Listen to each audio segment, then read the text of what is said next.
ይህ የምፅዓቱ አዋጅ ነጋሪ አገልግሎት ወቅታዊና ዕለታዊ ወጎችን በማቅረብ ትንታኔ የምንሰጥበት የተለያዩ እንግዶችንም በመጋበዝ የምናቀርብበት መድረክ ነው። መረጃዎችን ያጠናከረ ይዞልን የሚመጣው ፓስተር አለማየሁ ነሙ ሲሆን ፕሮግራሙን የመራና መሰናዶውን ኤዲት በማድረግ ወደ እናንተ የሚያቀርበው ይልቃል አስራት ነው። መልካም ጊዜ። ሰላም ሰላም፣ ውድ የምፅዓቱ አዋጅ ነጋሪ አድማጮቻችንና ድምተኞቻችን ሰላም ለእናንተ ይሁን። ዛሬ እንግዲህ ቀኑ ማክሰኞ ነው። የማክሰኞን መረጃና የቀኑን መልእክት ደግሞ ወደ እናንተ ለማድረስ ከፓስተር አለማየሁ ጋር ተገናኝተናል።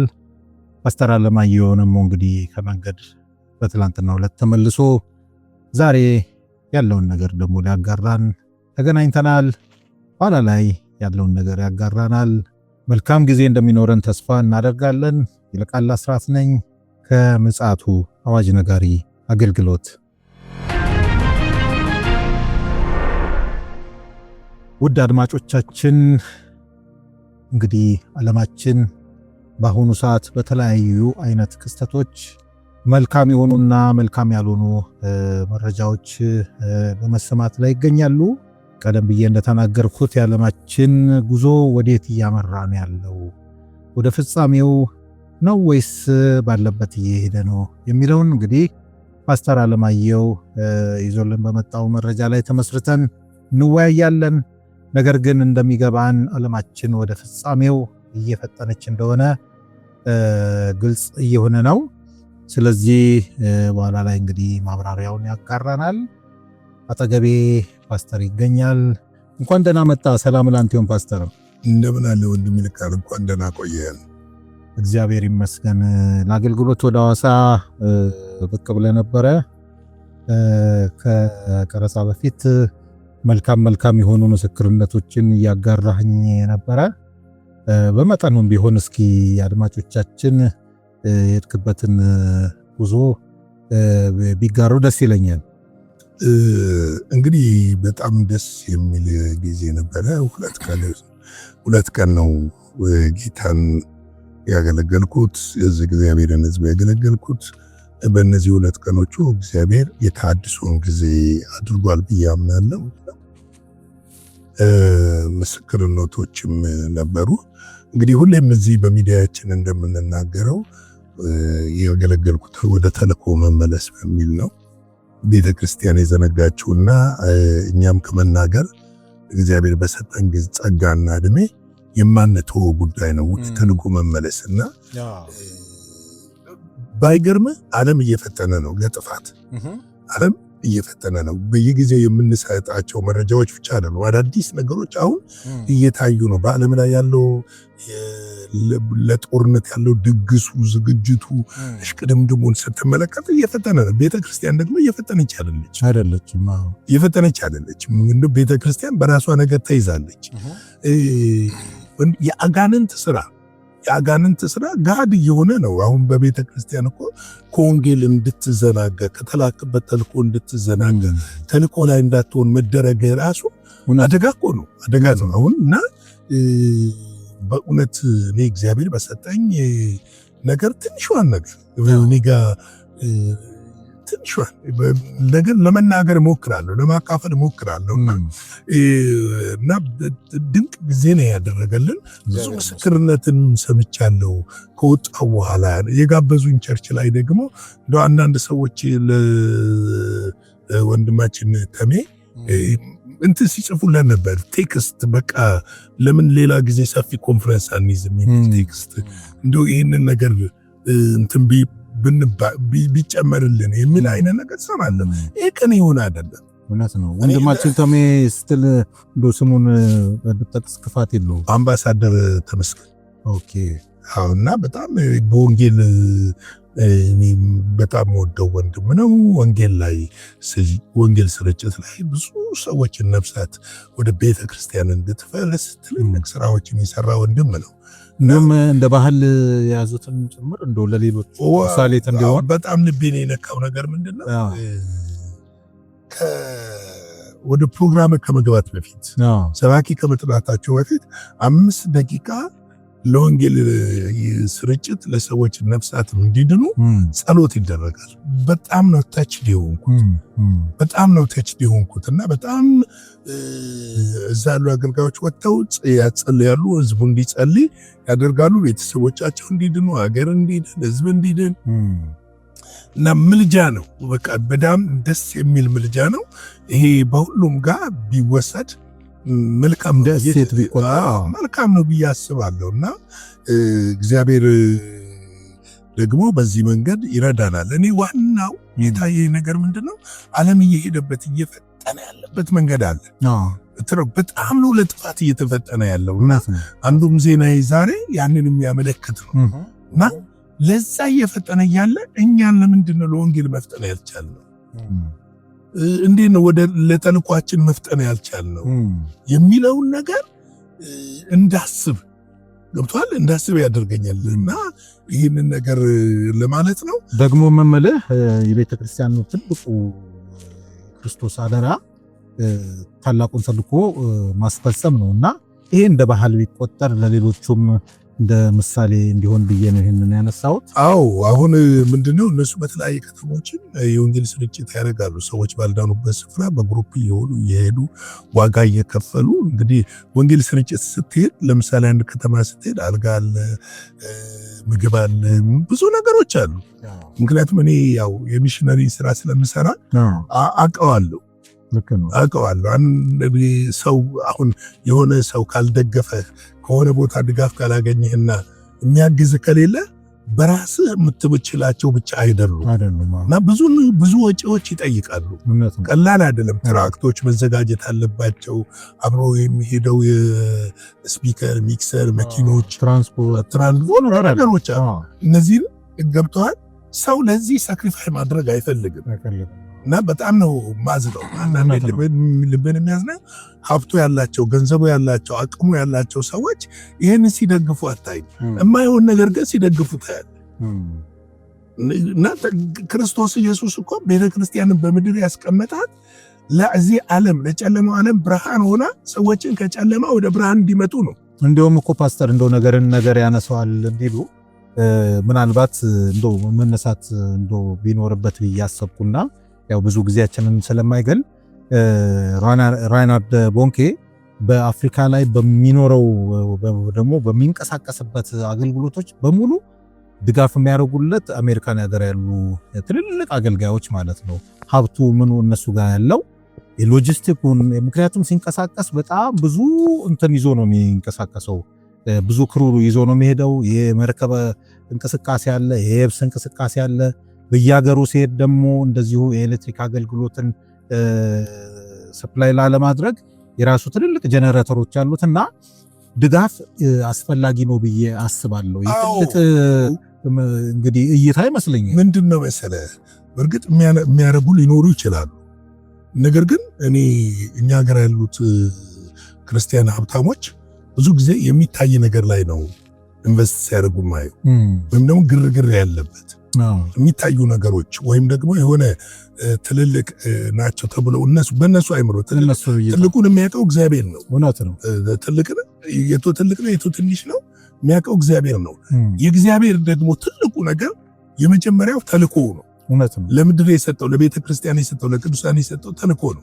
እዛ ተልኮ ላይ ኢንቨስት ስታደርግ ራስ ላይ ነው ኢንቨስት ያደረገው በሌላ መንገድ። ምክንያቱም ሁለት ሰው ከጨለማ ወጣ ማለት ቀላል አይደለም። አክሊሉ ላንተም ጭምር ነው እንጂ ገንዘብህን ኢንቨስት ስላደረግ እነዛ ሰዎች ሄደው እንዲያገለግሉ ስላገዝ አክሊሉም ጭምር ላንተ ነው እንጂ አንዳንድ ቦታ ላይ አላስፈላጊ ነገሮች ላይ የሚደረጉ ነገሮች በጣም ነው እያየው ያለውና አንዳንዴ እንደ ወንጌል እንደተጠራ እንደ እግዚአብሔር ሰው በዚህ በሚሽን ስራ ውስጥ ልቡ እንዳለ ሰው ለሰዎች መዳን እንደሚጓጓ ሰው ልቤ ያዝናል። የማይሆን ቦታ ላይ በጣም ከፍተኛ የሆነ ፋይናንስ ሲፈስና ደግሞ መሆን የሚገባው ላይ ሰዎች ኢንቨስት ሳይሆን ሲቀር በጣም ያዝናል። ጌታ ኢየሱስ ይባርክ ፓስተር።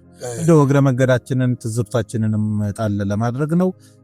ጥሩ ነው፣ ያስፈልጋል። እንደውም በእነዚህ አይነት ነገርም አንዳንድ ጊዜ መምጣት እንዳለብን አስባለሁ። እውነት ነው። ምክንያቱም የኛ ተልኮ ዋናው ወንጌል ነው እና ሰዎችን ማንቃት ነው፣ ሰዎችን ማዘጋጀት ነው።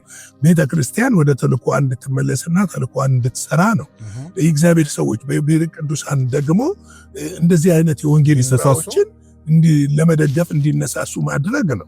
ስለዚህ ይህ ስለሆነ ተልኳችን ይህን ተልኮ ነዋላ በእርግጥ ይህን ስታደርግ ሴጣን ይበሳጫል።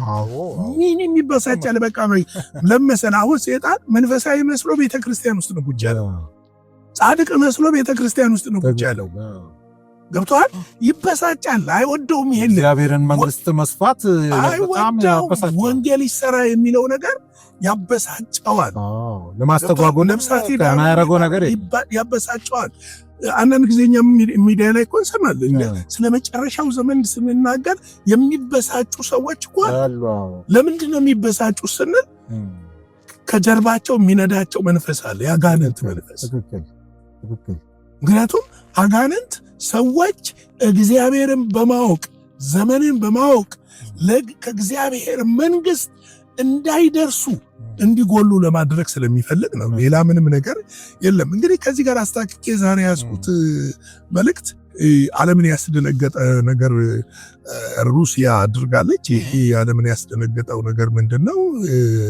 እስካሁን በዓለም ላይ ያልታየ አዲስ በኒኩለር የሚሰራ ኒኩለርም ሊሸከም የሚችል ቦሊስቲክ ሚሳኤል ብሬዝቤኒክ የተባለ ሲሆን ለብዙ ሰዓታት በአየር ላይ መቆየት የሚችል ገደብ የሌለው አንሊሚትድ ብለውታል እንደውም ብዙዎቹ እና መብረር የሚችል መሳሪያ ሞክራለች።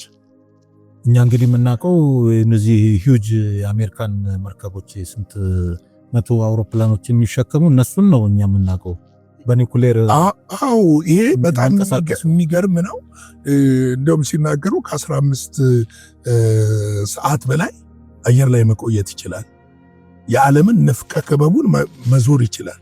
ነዳጅ ምናምን ማለት ነው። አሁን በትንሹ እነሱ የሞከሩት ከ10 እስከ 20 ኪሎ ሜትር 20,000 ኪሎ ሜትር ሬዲየስ መሽከርከር እንዲችል አድርገው ነው የሞከሩት። ግን ከዚህ ያለፈም ሊሄድ ይችላል የሚል እና በጣም ፈጣን ነው እና ፈጣን ነው። ይህ እኮ ማለት እኮ አንድ ሀገርን አውድሞ ሚሽኑን ፈጽሞ እንደመመለስ ማለት ነው። በጣም ሶፊስቲኬትድ የሆነ ነው። ከዚህ በፊት ሞክራ ከሽፎባት ብዙ አደጋ አድርሶ ነበረ በዛው። አሁን ግን የተሳካ ሙከራ አድርገዋል። ይህንን ፕሬዚደንት ፑቲን የጦር ኃይሉ ጠቅላይ አዛዥ በስብሰባ ላይ አስታውቀዋል። እንግዲህ ይህ አውሮፓውያንንና አሜሪካንንም እጅግ በጣም አስደንግጧል። እንዲህ አይነት ሙከራ አሜሪካ እንግዲህ ይህን ሙከራ ዝም ብላ የምትመለከት አይመስልም። አሁን ኔቶ አውሮፓውያኖች በጣም ደንግጠዋል። ምክንያቱም ይሄ እጅግ ሞደርን ዘመናዊ ነው። ደግሞ የሚገርምህ ከራዳር የተሰወረ ነው። ከጸረ ሚሳኤሎች መመታት የማይችል ነው። ሲፈልግ 100 ሜትር ከመሬት 100 ሜትር ብቻ ከፍ ብሎ መሄድ የሚችል ነው። ኢላማውን በትክክል ሳይስት በኢላማውን መምታት የሚችል ነው እና በጣም እጅግ ዘመናዊ ሚሳኤል ሞክራለች እና ይህንም የሚሳኤል ሞከር ኔቶን ከቅልፍ የቀሰቀሰ ይመስላል። እንደውም አንድ የኔቶ አባል ሀገር የሆኑ ዲፕሎማት አንድ ነገር ተናግረዋል። ሩሲያ ይሄው ወታደራዊ ዝግጅት እያደረገች አውሮፓን ያስተኛቸው ነገር ምንድን ነው? የተኛንበት ነገር ምንድን ነው ብለዋል። እንግዲህ የሚያመለክተው ፍጻሜው እየቀረበ ስለመጣ የጦር መሳሪያ ሽቅድምድሙ እንደገና እንደተጀመረና ባለፈው እንግዲህ ዘግበነዋል። ይህን ሙከራ አድርጋ ነበረ። የኒኩለር ስርዓት ሲስተሞቻቸውን ሙከራ አድርገው ነበረ። ከአየር፣ ከየብስ፣ ከባህር ላይ ሙከራ አድርገዋል። ዛሬ ደግሞ ይህንን ይፋ አድርገዋል። ይህ ሁኔታ ዓለምን በጣም አስደንግጧል። እንግዲህ ሌላው ከዚህ ጋር ሳናነሳው ማናልፈው የአሜሪካ በጣም ድንጋጤ የሆነ በአሜሪካ ፕሬዚደንት እና በፔንታጎንም ከፍተኛ ድንጋጤ የሆነ በፓሲፊክ ደቡብ ፓሲፊክ ላይ የአየር ቅኝት ለማድረግ ላይ ያሉ ወይም ግዳጅ ወታደራዊ ግዳጅ የተሰጣቸው አንድ ተዋጊ ሄሊኮፕተር እና አንድ ተዋጊ ጀት ተከስክሰዋል። የተከሰከሱበትን ምክንያት አልታወቀም። ይህ ደግሞ እሳቸው እዛ በፓስፊክ ቀጠና ላይ ጉብኝት ላይ ባሉበት ሰዓት ነው ዶናልድ ትራምፕ የተናገሩት። እንግዲህ ይህ በአስቸኳይ እንዲጣራ ቻይና ባህር ላይ ነው የቻይና ባህር ላይ ነው እንግዲህ በአስቸኳይ እንዲጣራ ተብሏል። በምን ምክንያት ሊወድቁ ቻሉ የሚል ነው። ከዚህ በፊት እንግዲህ ታውቃለህ ቀይ ባህር ላይ እንደዚህ 2 F-16 ፋይተር ጀቶችን አታለች። አሁን ደግሞ እንደዚህ 2ቱን ደግማ አታለች እና እነዚህ ሁኔታዎች በአስቸኳይ ፍተሻ ያስፈልጋቸዋል የሚል ነገር ተነስቷል።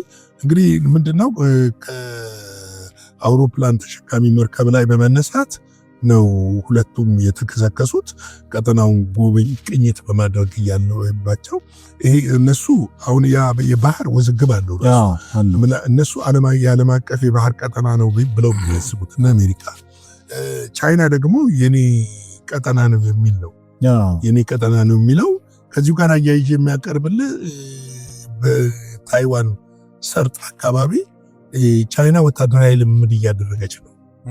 አሁን ምናልባት ስጋት ያለው እንግዲህ ሌዘር እንትኖች አሉ። አሁን ጨረር አውሮፕላኖች ቴክኖሎጂዎች ስላሉ ምናልባት በምን ጉዳይ ነው የወደቀ የሚለውን እዛ እሷ ልምምድ ላይ ነው ያለችው እና ታይዋን ስጋቷን እየገለጠች ነው ያለችው። እንግዲህ ቀጠናውን ለመቆጣጠር ነው ብለው ያሉት እነሱ ወድቋል። ይሄ እስከሚጣራ እስከሚታወቅ ድረስ እንግዲህ በዚህ ምክንያት ነው በዛ ምክንያት ነው ማለት አይቻልም። ነገር ግን ቀጠናው ላይ ሌላ አዲስ ውጥረት ፈጥሯል። የቻይና ልምምድ አለ። እንደገና ደግሞ እሳቸው ዛሬ ጃፓን ገብተዋል። ትናንትና ሌሊት ማለት ነው ጃፓን ገብተዋል። በሐሙስ ዕለት ከሺ ጂፒንግ ጋር ደቡብ ኮሪያ ይገናኛሉ ተብሏል። በደቡብ ኮሪያ ያለው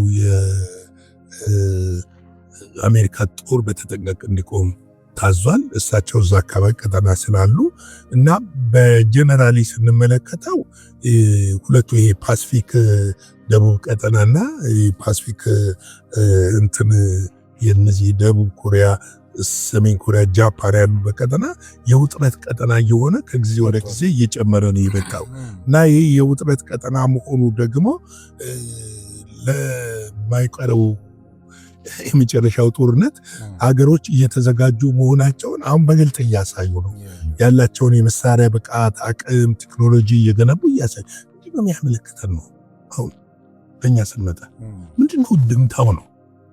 ለምንድነው ዓለምን ለማጥፋት እሽቅድምድም ያለን? ይሄ የሰዎቹ ሴራ አይደለም። ከሰዎቹ ጀርባ የሚሰራው የጨለማ ዓለም ስራ አለ። ይህ የጨለማው ዓለም ደግሞ አይተኛም። ይህንን የጨለማ ዓለም እነዚህ መሪዎችን ለጦርነትና ለእልቂት እያነሳሳ ያለበት ጊዜ ላይ ነው ያለን። ገብቶሃል? እያነሳሳ ያለበት ጊዜ ላይ ነው ያለን። አንዳንዶች አባሎች ናቸው። ገብቷል? አባሎች ናቸው፣ እዛ ውስጥ ያሉ ናቸው። አንዳንዶች ደግሞ ከጀርባ እየተገፉ ያሉ ናቸው እና ዓለም አሁን